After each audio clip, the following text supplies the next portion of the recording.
This is a scale replica of the Saturn V rocket. It's well known as the king of all rockets, and that's not just because it's gigantic, but also because it's the rocket that actually put men on the surface of the moon. This rocket was built by a man named Wernher von Braun. He was a German scientist that after World War II was brought over to the US through a top-secret operation. He was later used to work on the agency also known as NASA. First thing he did was he built a rocket called the Mercury Redstone, which was the first rocket to send a US astronaut into space. And coincidentally, I built that rocket as well. Alright, lift off and the clock is started. Then Wernher von Braun moved on to a rocket called the Gemini Titan II. You guessed it, built that one too. I've actually had to angle the camera up because this rocket is so tall. In real life, it's 363 feet tall, and it's tough to get a scale of that, so for that, I've brought up this. This is a 6'2" tall Neil Armstrong in comparison with the Saturn V rocket. When the Saturn V took off, it had nearly 6.2 million pounds of liquid oxygen and highly refined kerosene thrown out of these 5 F1 engines. If this rocket exploded, it would have been the largest non-nuclear explosion in history to this day. While all of that was exploding out of the 5 F1 engines, the astronauts were accelerating around 4.5 Gs of force, which basically means they felt like they weighed about 600 pounds in their seats. And that's when these 5 J2 engines would light. These are nowhere near as powerful as the large F1 engines, but they still propel quite a bit. This stage brought it all the way up into the upper atmosphere, and this stage put it into orbit.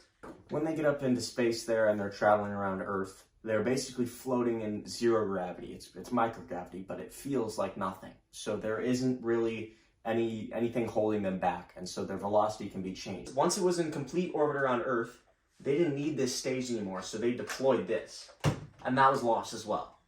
Now we have this small stage where all that they did was this stage actually brought them to the moon, and when this was finally burnt out, all of this separated away. All that was left was the in-space command module and the lunar lander itself. When the astronauts were traveling inside this, they were going at a whopping 34,000 miles an hour, which just for reference means they would cross the entire state of Texas faster than Usain Bolt's 100-meter dash world record.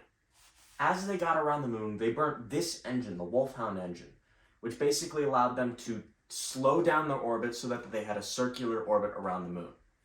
Then they would deploy the lunar lander, and the lunar lander with 2 people inside it and 1 in the command module would go down to the lunar surface, and then that's when they finally would land. After the landing procedures had finished, the astronauts would get back in the lunar module, shoot back up into orbit, and meet with the command module back up in orbit.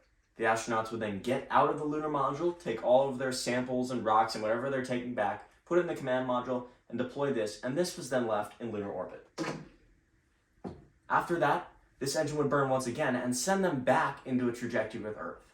Once they were on a successful trajectory, they would deploy this entire stage, and all that we have left from the gigantic Saturn V is this small command module. Now, you might think the hardest part of their journey has finished. You'd be wrong. It's actually just started. When re-entering the Earth's atmosphere, they need to slow down from Mach 30, which is insane to think about. And when you are hitting Earth's atmosphere at Mach 30, you are moving so fast that you compress air molecules into their 4th state of matter, or superheated plasma, which, as you can probably guess, makes the command module hotter than anything you could ever believe. So the heating system on the command module needs to be incredibly, incredibly good. And they're also decelerating the same G-forces that they were experiencing when launching, if not worse. So also, any small anomaly in the angle at which they're coming in would basically mean they could either shoot off the atmosphere back into space and be stuck there forever, or if the angle's too aggressive, the G-forces are too much and the astronauts would die from G-forces. So it has to be very precise, and that's another reason why re-entering the atmosphere is the scariest part of a rocket. But once they've made it through all that, they can slow down into the thicker parts of the atmosphere and deploy the parachutes. Once the parachutes have deployed, they will be picked up by the US Navy inside the ocean and splashed down in the water and picked up by the SEALs. And this is how and what it takes to land on the moon. Listen, if you've got any questions on anything about spaceflight, ask me anything. Trust me, it doesn't matter. It doesn't have to be Apollo. It can be now. It can be SpaceX, Elon Musk, anything. I'm going to ignore that fell. Thanks for watching my presentation, and I will see you guys next time.